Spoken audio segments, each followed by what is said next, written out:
Marty! Marty! Marty, I wanted to show you these new matchbooks for my auto detailing I had printed up. Esse é o vazio, ou o todo, de onde viemos e para onde vamos. Porque o todo é igual a esse. What the hell is going on here?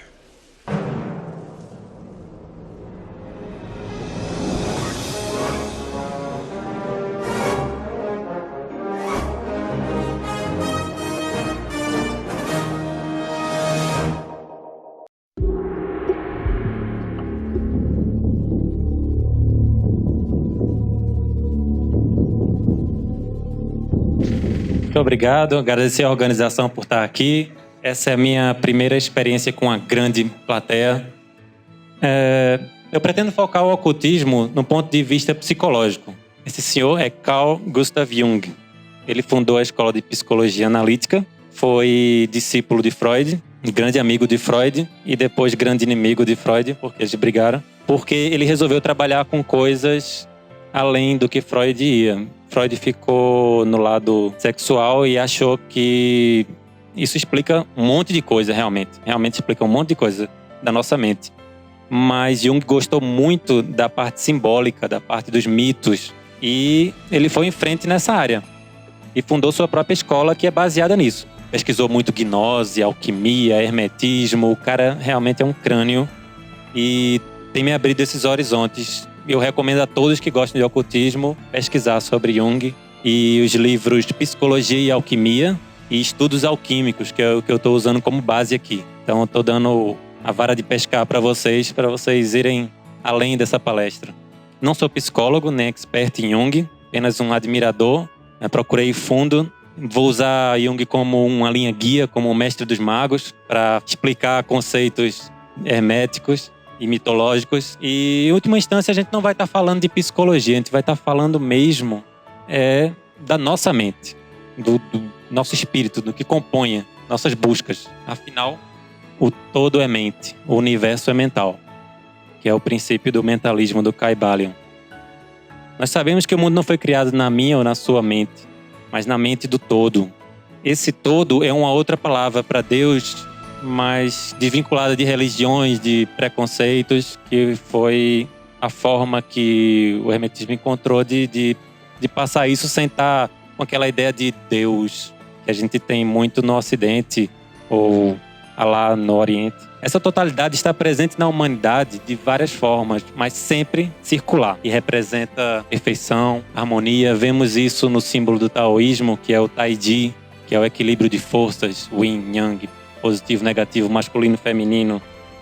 Nós temos também uma mandala tibetana. Mandala em sânscrito significa círculo. E nós temos aqui as 4 portas do templo. Esse aqui é o templo. E sempre com vários anéis. Anéis exteriores, anéis interiores. Sempre motivos circulares. Esses motivos circulares simbolizam a eternidade, que é o Ouroboros. Ouroboros, eu já vi com esses 2 nomes. E que temos isso no símbolo daqui, do Sirius Gaia. Temos também a roda do Dharma, sintetiza os ensinamentos do budismo, com 8 pais, vamos dizer assim, simbolizando as 8 nobres verdades, que também tem no Sirius Gaia, mas por outro motivo. E a roda simboliza a completude, a eternidade, e o do centro simboliza a disciplina, que mantém tudo isso unido. Então, sem disciplina, a gente não vai muito longe. Jung pegou esse conceito simbólico do círculo, da eternidade, e denominou de self. Ele não quis criar uma coisa nova, mas também não quis se basear numa religião. A psicologia dele é muito voltada para uma coisa muito séria, muito acadêmica, vamos dizer assim. E ele enfrentou muita crítica, mesmo procurando ser acadêmico. Então, o que é que ele define o self? O self não é somente o centro, mas também a circunferência total que abrange tanto o consciente como o inconsciente.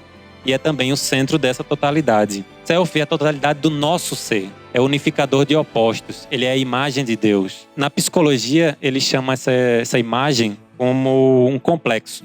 Ele é como se fosse uma entidade dentro de nós autônoma. A gente não comanda essa imagem, não é uma coisa consciente. Vemos que a imagem de Deus, obviamente, não é Deus. É uma imagem. Uma imagem nunca é o conteúdo, e sim uma representação do conteúdo.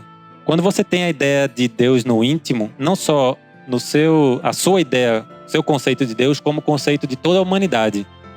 Isso é herdado de forma que Jung não explicou direito, mas passa de consciente para o inconsciente. Isso tem também em Freud também. Conteúdos herdados através do inconsciente.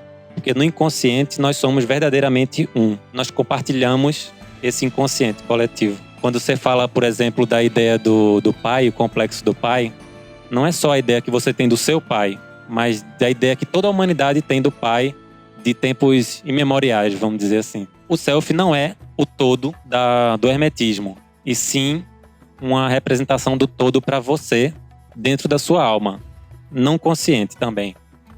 Deus é uma esfera cujo centro está em toda parte e cuja circunferência não se delimita em parte alguma. Esse é Nicolau de Cusa, um monge filósofo do século XV, falando quase a mesma coisa que Jung. Então temos essa visão que dizem a mesma coisa, que podemos intuir que somos de fato a imagem e semelhança de Deus. Criou, pois, Deus o homem à sua imagem, a imagem de Deus o criou, homem e mulher os criou. É o Gênesis versículo 1, 27. Mas qual a imagem que se refere à Torá, na sua língua original? É o hebraico.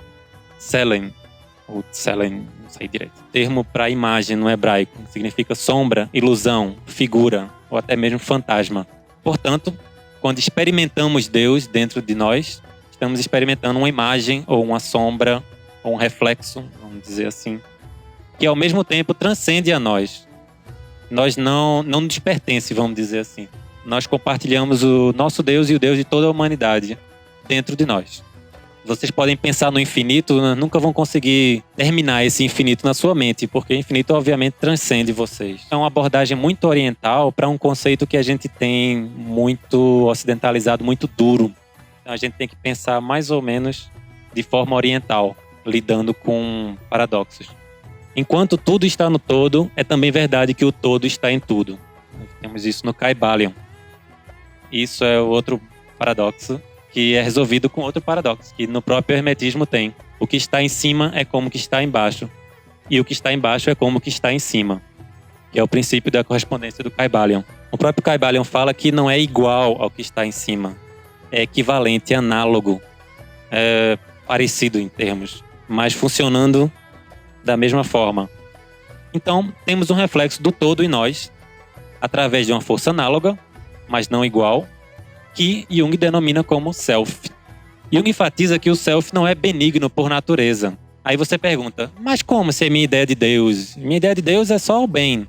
Não, porque ele não é a sua ideia de Deus. Ele é a sua ideia inconsciente de Deus que transcende você.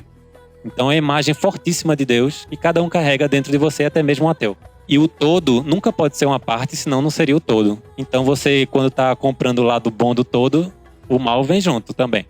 Então, o que você vai fazer com isso não é problema do self. O que você vai fazer com essas informações que o self vai estar jogando ou trabalhando em você. Isso é problema do ego, do consciente.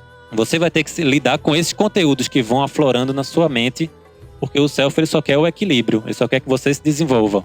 Essa tensão de opostos, o self coordena, mas você é que vai ter que se garantir no final das contas. Então, às vezes, a gente precisa confrontar esse Deus.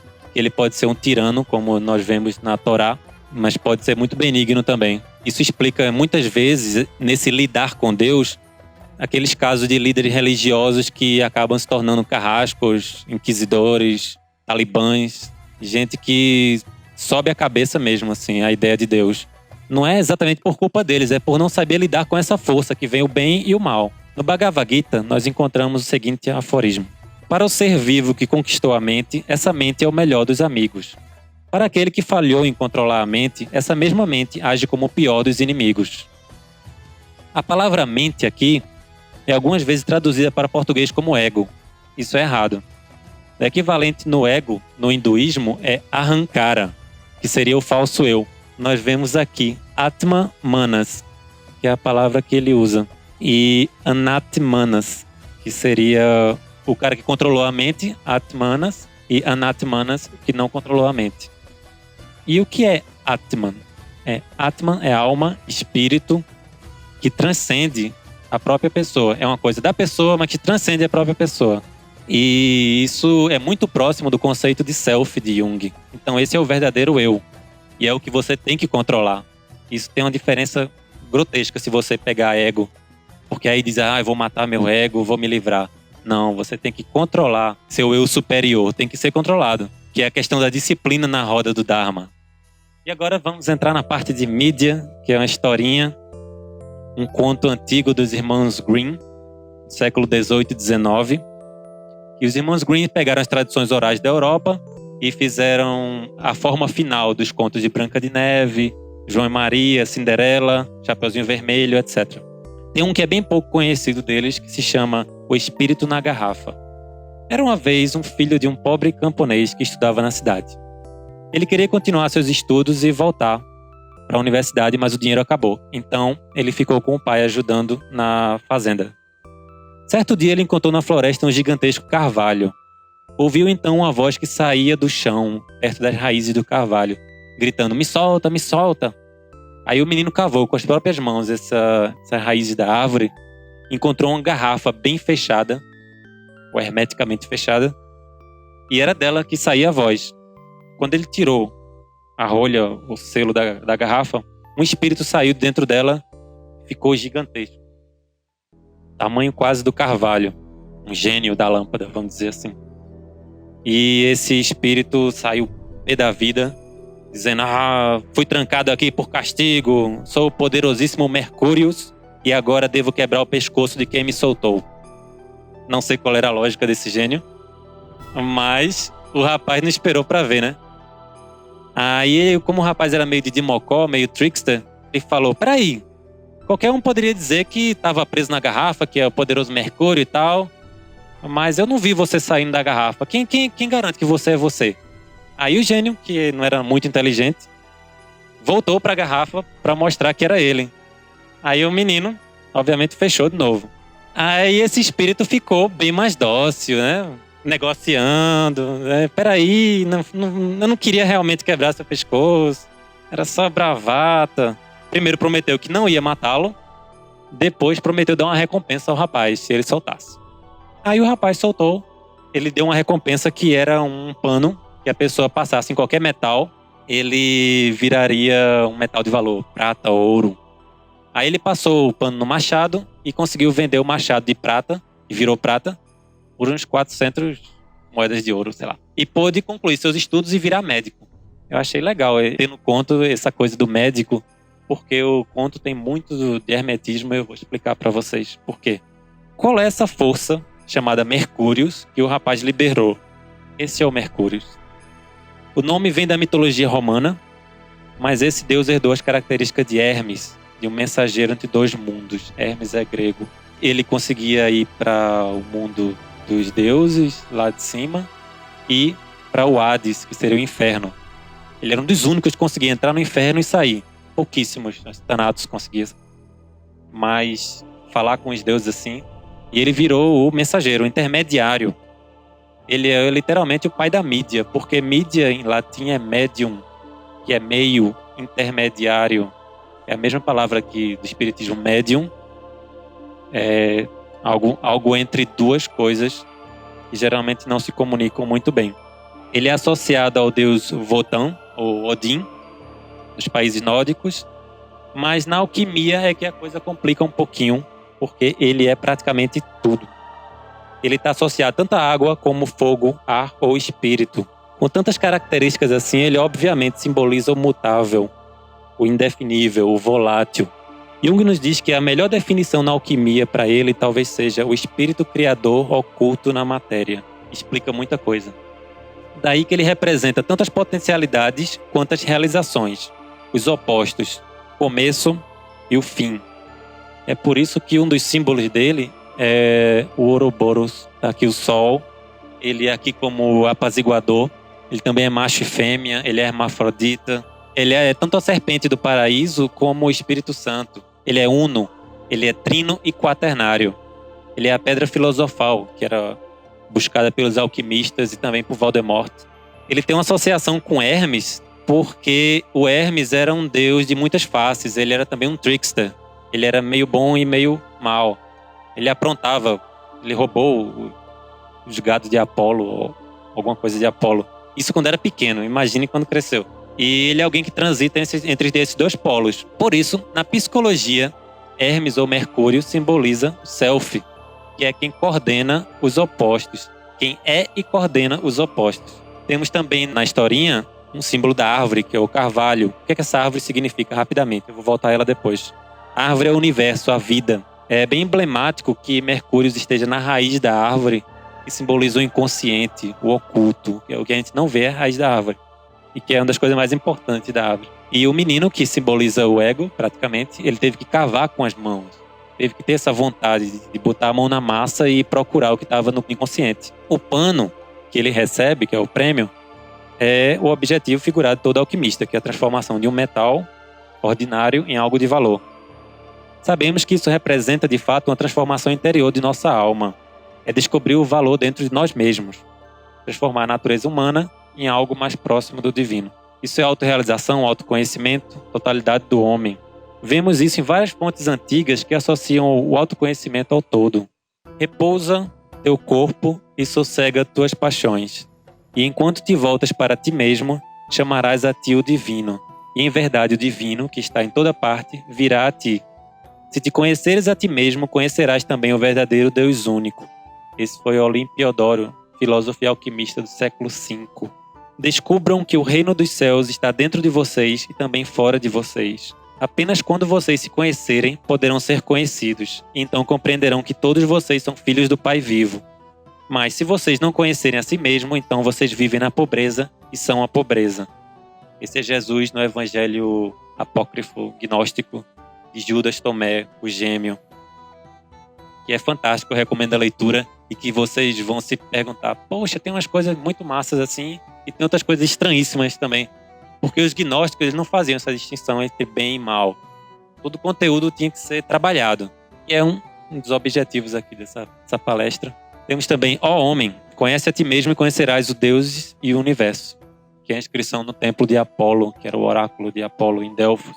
Que é uma inscrição atribuída aos 7 sábios, século V.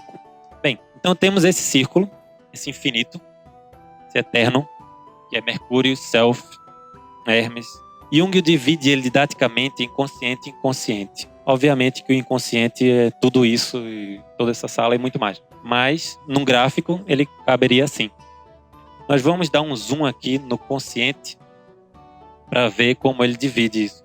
O consciente está dividido em ego e o resto do consciente, que a gente tem mais ou menos consciência, vamos dizer assim. O ego é o centro do consciente, muito embora seja um falso centro. Porque quem manda nisso tudo é o self, como a gente viu. Que é toda a área externa e também o centro.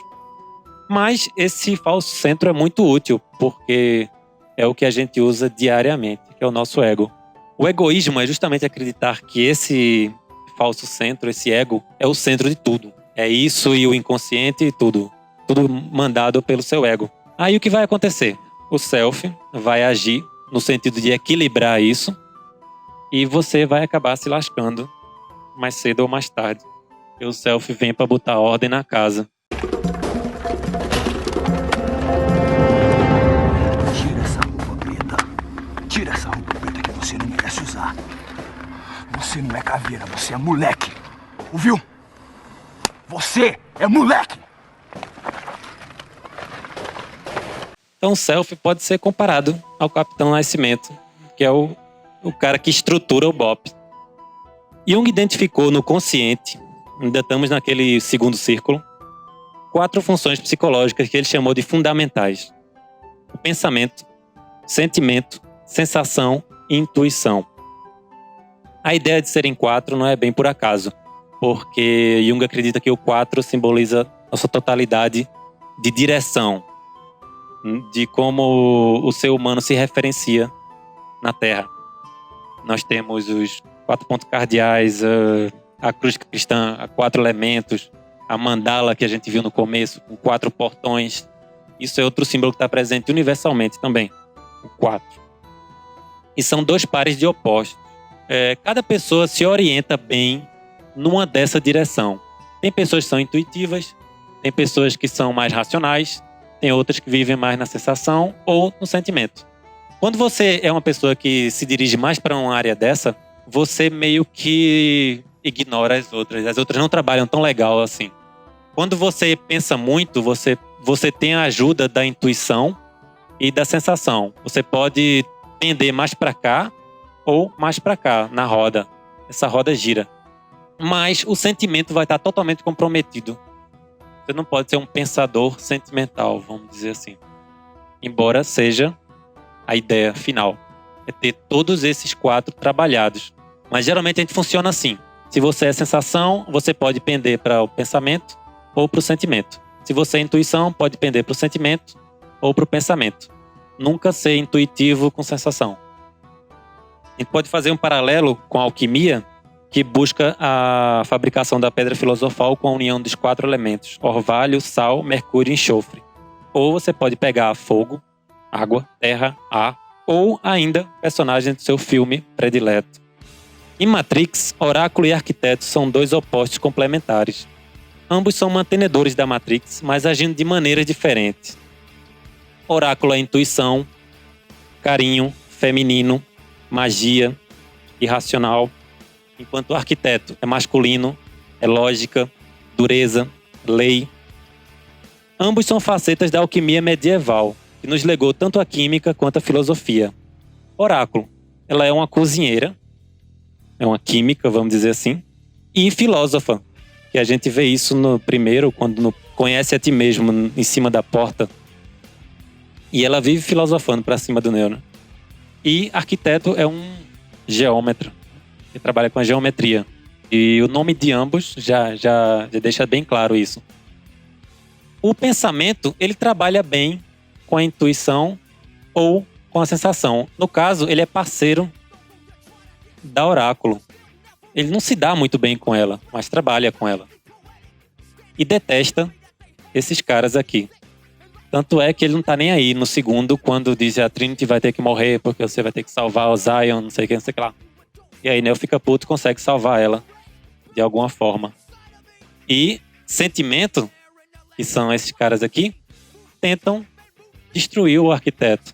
E trabalham muito bem com a Oráculo e conseguiram a ajuda da Perséfone e do Merovingian, que são a sensação. Sensação, a gente vê isso claramente no 2, porque ele faz o bolo que dá o orgasmo pra mulher lá, no segundo. Ele tá tentando entender por que tá tendo um orgasmo comendo bolo. Mas aí ele diz, logo, pensamento, a lógica desvanece e só o que resta é a sensação. Essa é a natureza do universo, sensação. Trinity e Morpheus são sentimento porque é um sentimento diferente que Jung fala que é um valor interno que a pessoa tem, uma lógica interna. Eles carregam isso, eles acreditam piamente que Neo é o escolhido. Eles não têm uma lógica. O Oráculo foi que disse para eles trabalham com eles. Mas isso é uma coisa dentro deles mesmo. Você é escolhido, eu acredito, morro por você, vou até o fim. Esse é o sentimento de mãe. Tem dessas coisas também. Em Matrix 2 ainda temos o destino do escolhido, que é voltar para a fonte para equilibrar a equação. Isso é explicado no hermetismo pelo princípio do ritmo. Tudo tem fluxo e refluxo. Tudo tem suas marés. Tudo sobe e desce. O ritmo é a compensação. No início da criação mental, o todo, o princípio masculino seria esse aqui. O feminino, esse aqui.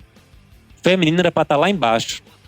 Porque na criação, no hermetismo, o todo resolveu manifestar sua vontade através desse cara aqui, que é o princípio masculino. E esse princípio desceu de vibração através desses planos de uma forma compacta. E ele se mistura com o princípio feminino aqui no plano físico. Que seria o plano de vibração mais baixo. E a partir daí, ele está voltando transformado. E a ideia é voltar até aqui. Só que essa transformação nos legou a consciência. E nós acreditamos sermos donos da nossa própria vida. E resolvemos estacionar por aqui por um bom tempo. Essa criação é interessante porque a gente pode ver no Tao. O Tao gera o 1 gera o 2 gera o 3 E o 3 gera as 10.000 coisas, que é toda a nossa matéria. E vemos na tábua esmeraldina, seu pai é o Sol, sua mãe é a Lua, que é um simbolismo para os aspectos masculino e feminino. Quando a gente desce na vibração, para subir, nós temos um movimento pendular de duas forças se digladiando, o masculino e o feminino, para subir. E esse é o símbolo do hermetismo. As duas cobras que estão meio que brigando e meio que em paz por conta do caduceu. A história do caduceu é que Hermes estava passeando quando viu duas serpentes entrelaçadas brigando entre si. Então ele colocou o cajado dele entre essas duas serpentes e elas pararam de brigar. Mas elas ficam se encarando assim. E por conta desse entrelaçamento é que dá para as duas se manterem subindo. E por isso que Hermes também é conhecido como o diplomata, a pessoa que traz a paz, que traz o equilíbrio entre dois opostos. E a ideia é justamente ascender até as asas. Jung tem uma explicação similar ao hermetismo para o desenvolvimento da nossa própria consciência. Primeiro era só o inconsciente, primordial, uma sopa primordial de inconsciente. Depois, a partir daí, surge a identificação do ego, que vai cada vez mais se diferenciando do self, que é o quem coordena aquilo tudo. A gente pode ver essa diferenciação nas próprias crianças. Quando elas nascem, elas não estão separadas da mãe. Elas acham que ela e a mãe e os objetos é tudo parte dela. Depois ela vai adquirindo aquela coisa de se olhar no espelho, se identificar. E depois, quando estamos na meia-idade, nós nos achamos completamente separados do mundo, completamente autônomos, donos da nossa própria vida. Para chegar na velhice e fazer o retorno. A gente já não tem mais tanta autonomia assim. E a nossa própria mente vai tentando se reequilibrar com a natureza. Por isso que geralmente a sabedoria é associada a uma pessoa mais velha. E esse encontro do consciente com o inconsciente tem que ser feito de forma que saiu de forma inconsciente, tem que ser feito de forma consciente. O que é muito difícil. Jung conheceu pouquíssimas pessoas preparadas assim para voltar à fonte, que é o negócio de Matrix. Que é toda a ideia de Matrix é voltar à fonte. E a gente agora vai ver essa representação no budismo. Uma das traduções para o Tao é caminho, mas também é curso, fluxo, que é uma tradução bem melhor. Os antigos intuíram que esse fluxo em forma de círculo, como a gente viu no começo das mandalas, mas os zen budistas, eles intuíram uma coisinha a mais, um detalhezinho a mais, que é esse buraco no meio, essa incompletude. Não tem um significado tradicional para isso, é a interpretação filosófica do budismo. Alguns dizem que é para respeitar a incompletude, a beleza na incompletude, mas outros dizem que esse é um significado da nossa caminhada. Quando saímos da ignorância, rumamos para a insatisfação, conflito, depois vamos ascendendo, transformação, descoberta e, enfim, esclarecimento. Como essa é a nossa caminhada, a gente não está representado aqui. Esse é o vazio, ou o todo, de onde viemos e para onde vamos. Essa também é a jornada do herói, que está presente em todas as mídias. Eu não podia fazer uma coisa sobre mídia e filme sem citar a jornada do herói. Que ele primeiro tem a chamada para a aventura, uma ajuda sobrenatural, ainda dentro do mundo conhecido. Ele começa a ver que o mundo não é só aquele terreno em que ele está, a Terra-média, por exemplo, Senhor dos Anéis.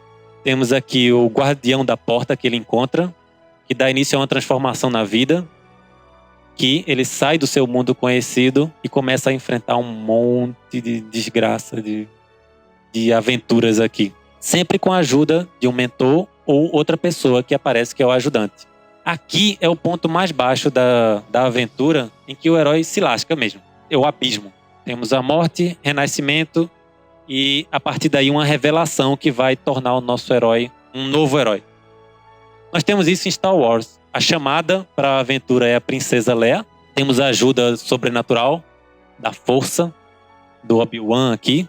Depois tem as aventuras com a ajudante, que é o Han Solo. Ainda o mentor, que é o Obi-Wan. Aqui aparece um outro ajudante, que nem sempre precisa seguir essa lógica, mas geralmente é assim. Aqui temos a morte e o renascimento, que seria na trilogia, na primeira trilogia. Quando Luke Skywalker chega no ponto mais baixo da força, que ele perde uma mão pro pai, que o Han Solo é capturado e vai morrer. Que o 2 acaba muito sombrio. Todo mundo adora o 2 porque é sombrio, mas é meio deprimente. A pessoa tá na época, no cinema, e termina daquele jeito, não sabe, vai esperar não sei quantos anos para o próximo. E depois ele tem a transformação. Luke Skywalker volta transformado pro terceiro filme. Ele volta todo de preto, ele completou o treinamento com Yoda, e aí ele tem a reparação e a expiação, que é voltar a confrontar o pai. E o Palpatine, que aí é a chamada pro lado negro da força. E aí ele vence, tem a porta de retorno, e volta pra casa, tá tudo bem. Mas geralmente, se você pegar qualquer filme, geralmente tem esse arco. Não tão dramático, Star Wars é bem simbólico, mas sempre tem. Nós somos o herói dessa nossa própria história. Essa jornada do herói simboliza a nossa própria história, obviamente, como vocês devem ter percebido, pelo budismo, pelas mandalas. E precisamos desvendar e integrar as diferentes facetas de nós mesmos. E o objetivo da terapia analítica é exatamente esse. A compreensão de conteúdos inconscientes a fim de a compensação possa ser reestabelecida. Esse é o ritmo. Esse é o equilíbrio da equação de Matrix. Essa música aí tem a ver muito com psicologia. Nós estamos compostos de várias partes que estão em conflito e que temos que integrá-las. Provavelmente não conseguiremos integrar todas as partes de nós. Ainda mais nesse mundo onde cada vez mais nos afastamos da natureza e da nossa própria natureza. Quando esse equilíbrio atinge um nível crítico, a gente chama isso de neurose. Outra parte é linguagem. Traduzir uma parte na outra parte. Uma neurose pode, em última análise, ser compreendida como o sofrimento de uma alma que não descobriu o seu significado. Então o desafio é trazer o que está dentro para fora, do inconsciente para o consciente, tentando compreender a nós mesmos, através dos símbolos que nossa alma nos dá ao longo da caminhada.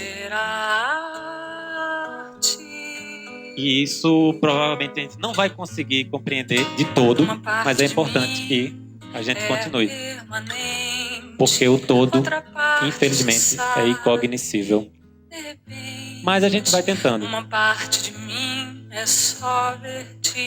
Goethe diz que a mais nobre alegria dos homens que pensam é haverem explorado o concebível e reverenciarem em paz o incognoscível. E isso nos leva aos arquétipos. Os arquétipos são elementos estruturadores da nossa mente que habitam o inconsciente coletivo. Aquele inconsciente que é partilhado com todos vocês aqui, toda a nossa humanidade. Eles aparecem em forma de símbolos que aparecem naquela jornada do herói que a gente viu. Pode ser um mentor, pode ser o chamado. Formas vazias que são preenchidas por nós ou pelas imagens formadas ao longo da humanidade. Muitos confundem os arquétipos com a mitologia grega, mas a mitologia grega só está simbolizando ou representando para nós os conteúdos arquetípicos que estão na nossa mente muito antes dos gregos, dos egípcios, que você imaginar. Nós temos essa representação da sombra, que seria o lado negro, a ânima, que seria o chamado para a aventura, o self, que vocês já viram, que é também uma força que é arquetípica também, e o velho sábio, que é o mentor. Então a gente pode ver isso até no desenho do He-Man, que tem o mentor, tem a princesa, tem todo mundo. A sombra é aquilo que a pessoa deseja não ser. Aquilo que você joga para debaixo do tapete, aquilo que você despreza, aquilo que você escarnece. Esse é o primeiro arquétipo que aparece quando a pessoa começa a desvendar o inconsciente. Quanto mais ela tiver para debaixo do tapete, quanto mais você negar, mais forte a sombra fica, que nem no filme Matrix. Isso aí está ligado ao princípio da polaridade. Tudo é duplo, tudo tem dois polos, tudo tem o seu oposto. O igual e o desigual são a mesma coisa. Os extremos se tocam. Todas as verdades são meias verdades. Todos os paradoxos podem ser reconciliados. Esse é o princípio da polaridade, que tem muito a ver com a psicologia junguiana, em que os opostos são as ineradicáveis e indispensáveis pré-condições de toda a vida psíquica. Então a ideia não é submeter o oposto, mas viver em harmonia com ele. Isso inclui a sombra. Admitir, analisar a sombra é romper com sua influência compulsiva. E aqui nós vemos Matrix 3. O confronto dele com a sombra.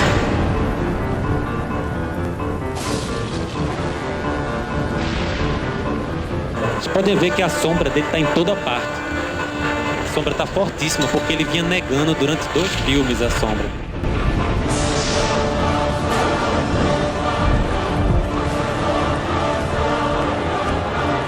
O cara dizia o tempo todo, renda-se, renda-se.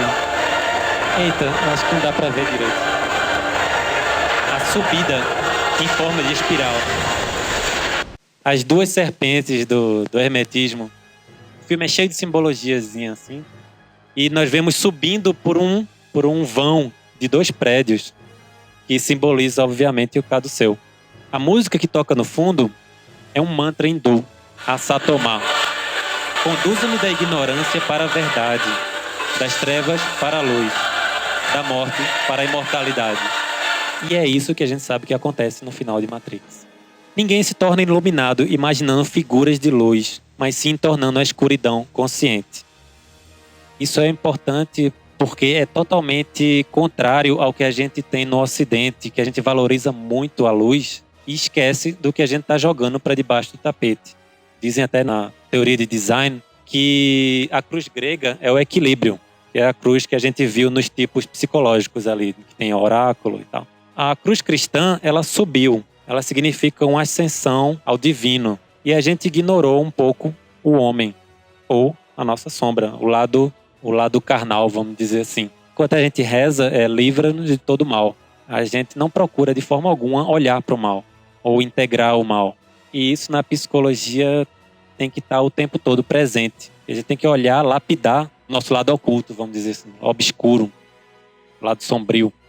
Quando o Neo percebe que não dá para subjugar a própria sombra, porque isso cria ainda mais sombra, aí ele resolve integrá-la, ele desiste. Ele se rende, vamos dizer assim.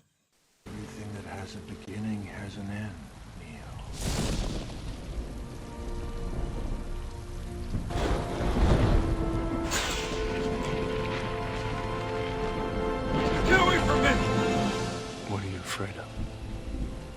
It's a trick! You were right, Smith.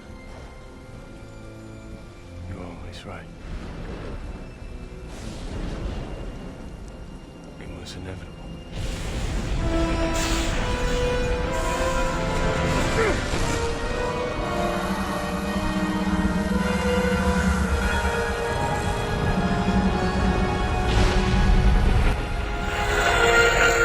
Essa rendição é simbolizada pela transformação do Neo no próprio agente Smith. Ele incorpora essa sombra e vence essa sombra ao incorporá-la. Aparece a cruz.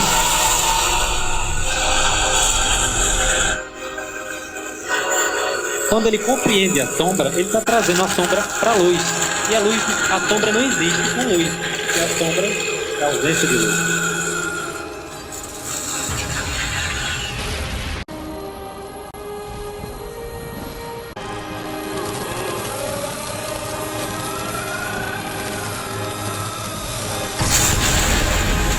Novamente, os 4. Uma cruz grega. São os 4 elementos que a gente viu realizados.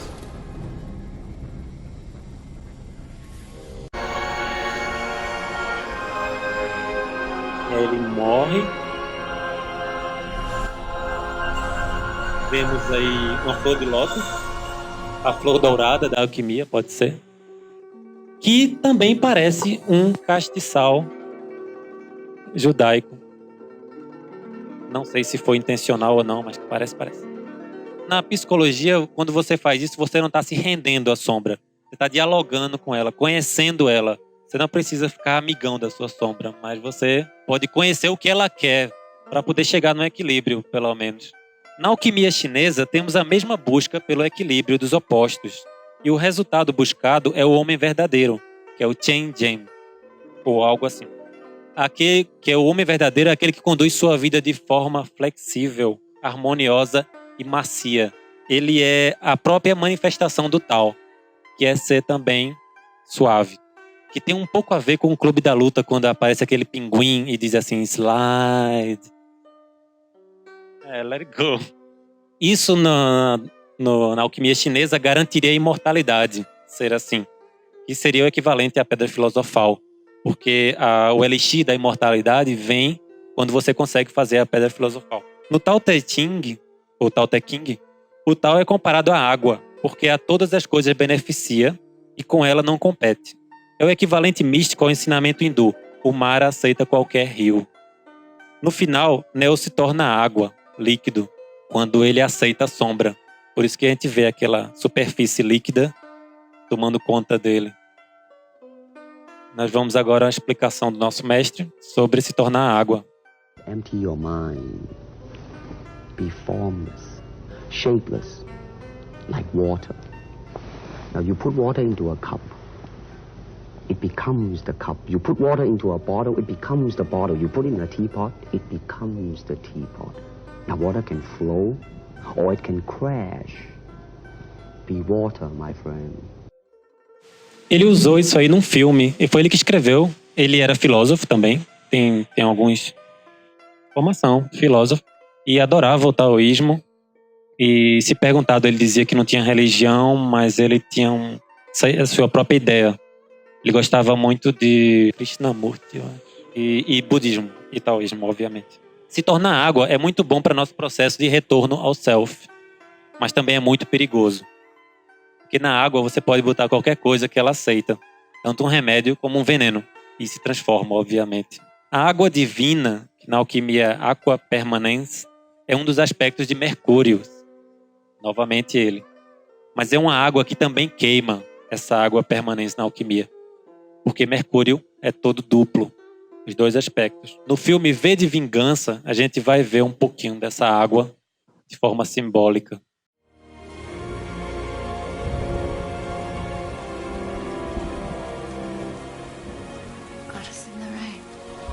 É a cena que simboliza a transformação dela, a iniciação dela.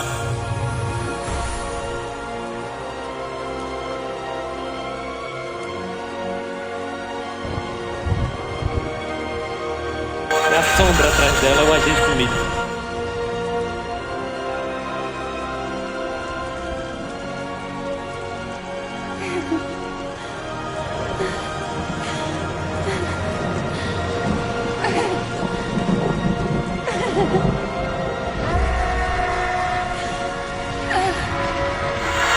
Dos dois seria água permanente.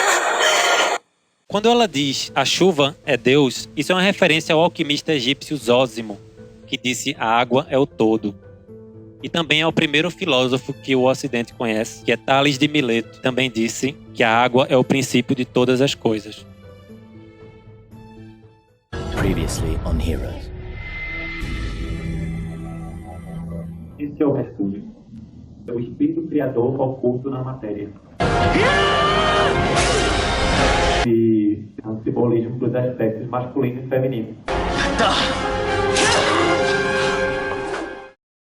Ainda dentro do tema de opostos, o hermetismo tem o princípio do gênero. O gênero está em tudo. Tudo tem seus princípios masculino e feminino.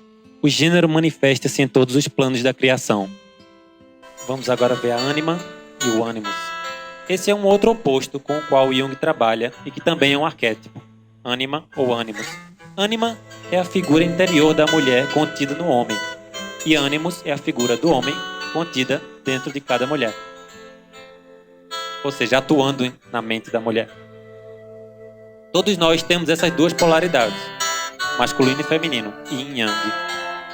Segundo Jung, por trás do ânimos está o arquétipo do significado, a lógica, a estruturação. Já a mulher dentro do homem, ela significa a própria vida. Porque o homem não pode dar a vida. Esse é um aspecto feminino por natureza. Mas dentro de cada homem tem esse aspecto vital, de conceber, de criar. E ele está oculto dentro do inconsciente. Jung fala que, como toda figura psíquica, os arquétipos podem ser bons ou ruins. E nós podemos ter um ânimos ou ânima que pode ser uma carrasca na sua vida. Pode desgraçar se você não souber lidar com ela. E é novamente aquela coisa, seu ego tem que estar no controle da situação. Não se deixe render a tudo. Você tem que ser água, mas tem que saber dosar essa água também. Uma característica essencial das figuras psíquicas serem duplas. Elas oscilam entre seu significado positivo e negativo. Por exemplo, no Sítio do Pica-Pau Amarelo, nós temos a representação arquetípica da ânima em todas as suas formas. Narizinho, por exemplo, é a mulher sonhadora, romântica, doce, passiva. Já Emília, temos aquela mulher espevitada, braba, que é meio trickster, que é meio sombra também. Emília, para quem já leu o livro de Monteiro Lobato, ela é bem mais dark do que na TV. Já a Cuca, que no livro original não era um jacaré, era uma bruxa, é o aspecto pior da ânima, que é a manipuladora, vingativa, terrível, invejosa.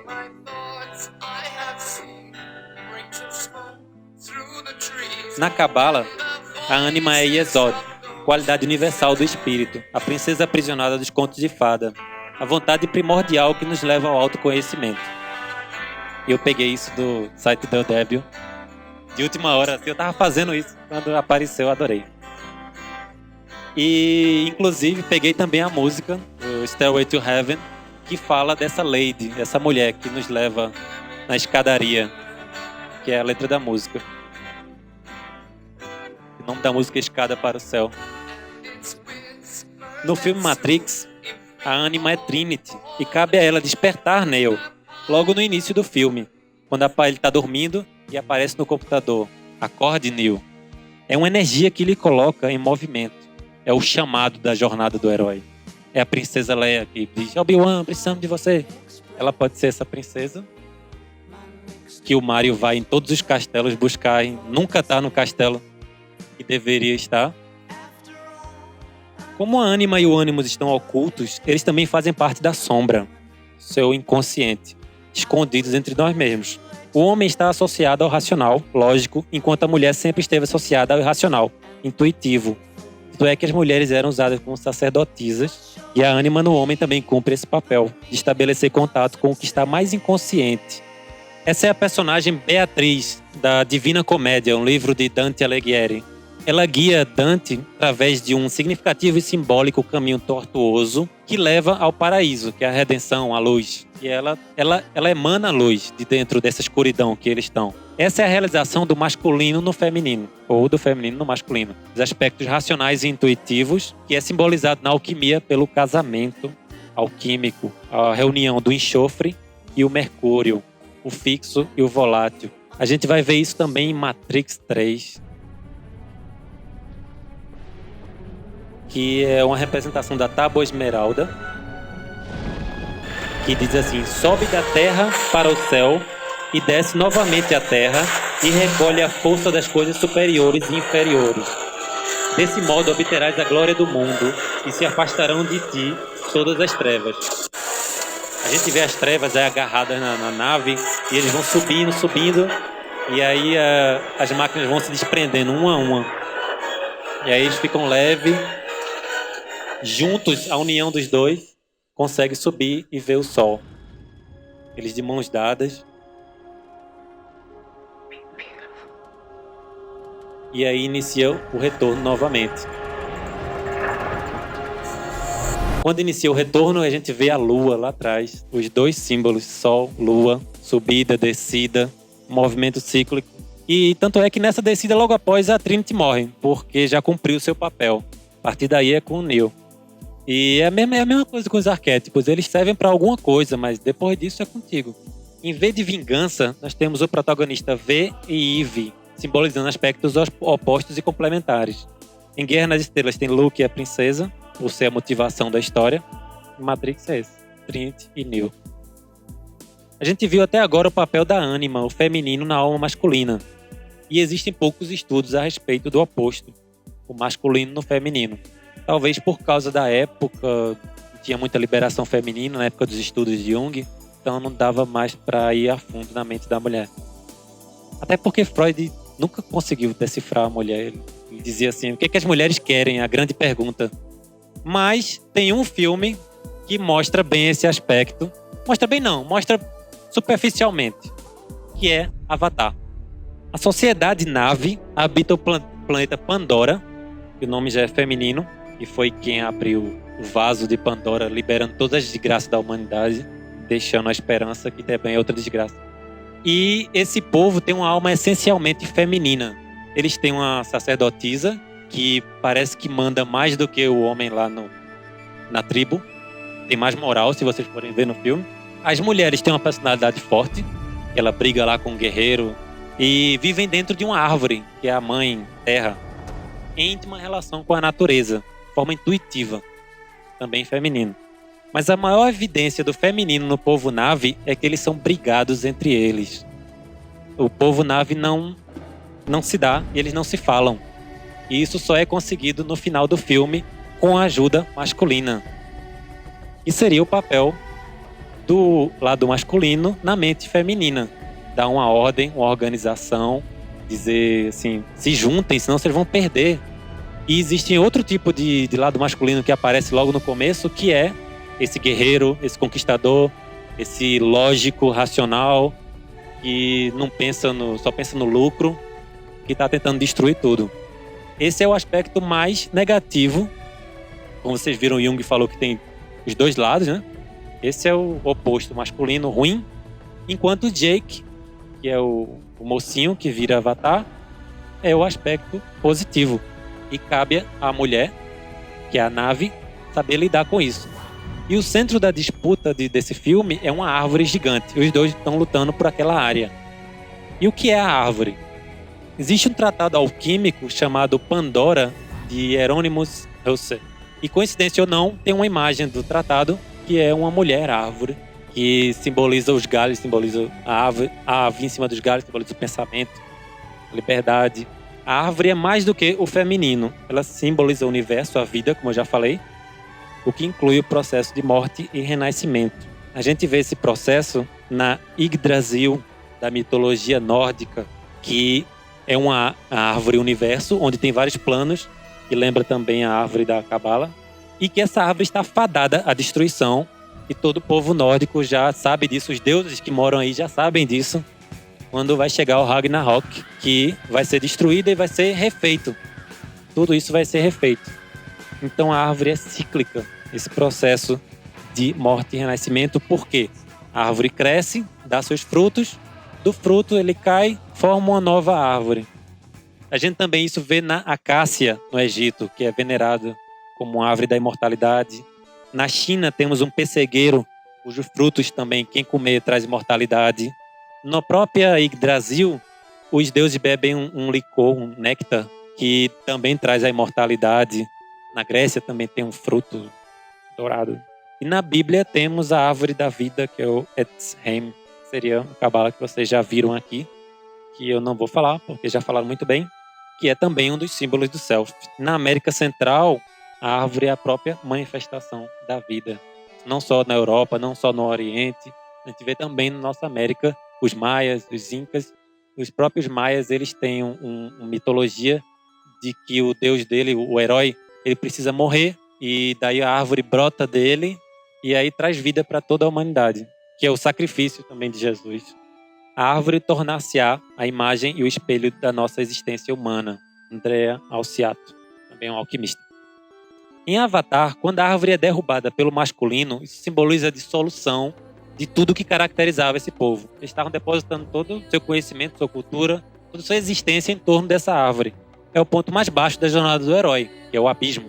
Mas, com a ajuda do inconsciente coletivo, que é simbolizado por aquela árvore, eles ficam lá rezando por eles, conseguem se comunicar com todo o povo antigo, conhecimento dos antigos, e quando ela consegue se conciliar com uma das facetas do masculino, que é o Jake, eles conseguem botar de volta para casa o lado negativo do masculino.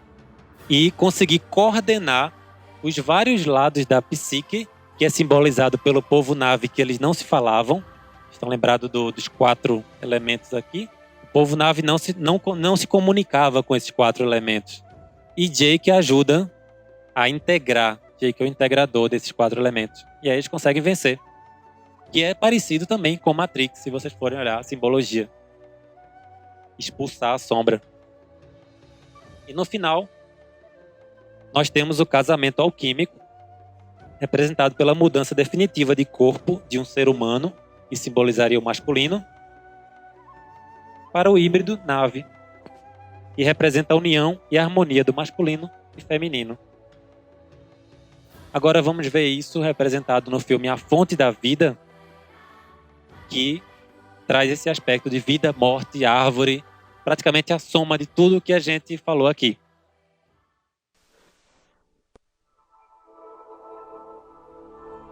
A gente vê aí o self, ou se quiser uma bolinha da árvore da vida.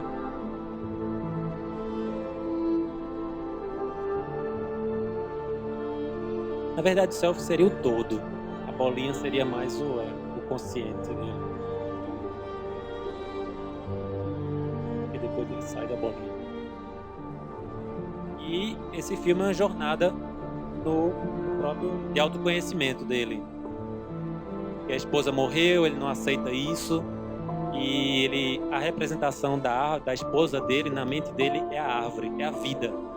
Porque o arquétipo da ânima é a vida, o sentido da vida. E aí ele fica repassando a história em flashback, que é o começo do filme, da relação dele com a mulher, da relação dele com o feminino dele.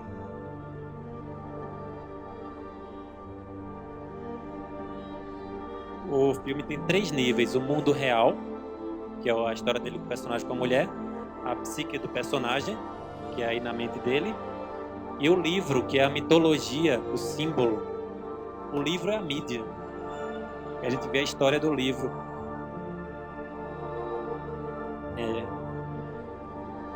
Tai Chi, equilíbrio de energia.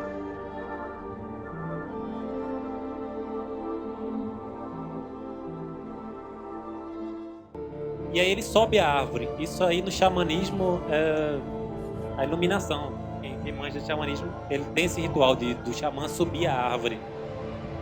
Aí ele acessa outros mundos com isso. E ele encontra sua esposa celeste nesse outro mundo. E ele no filme encontra finalmente sua esposa celeste. O casamento só é realizado aí em cima. Aí a aliança.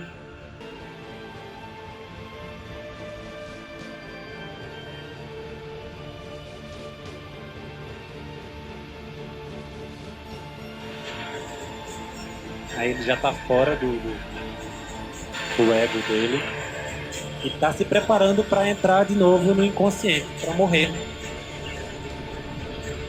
Voltar, para completar aquele círculo que a gente viu. Fundir-se com o todo.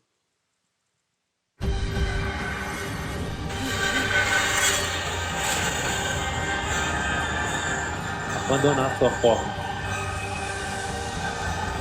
E aí, finalmente, quando ele morre, é que a vida floresce. A árvore está completa. E esse é o final do filme. E o final da palestra.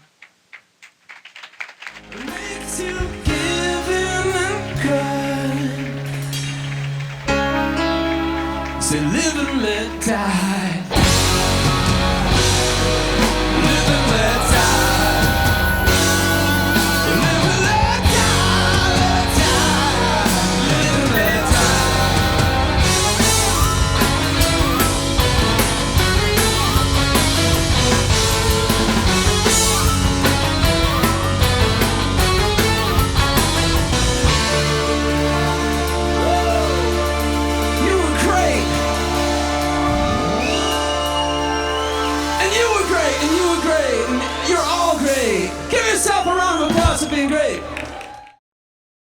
Olha, Acid, foi um prazer e uma honra ouvir a sua palestra. Devo dizer que foi muito enriquecedora. Fiquei muito feliz de estar aqui presente.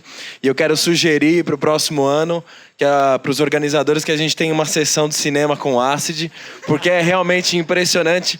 Vou falar aqui que quando eu assisti a primeira vez A Fonte, a Luísa começou a falar que tinha vários significados. Eu falei, é só um monte de luz, Luísa.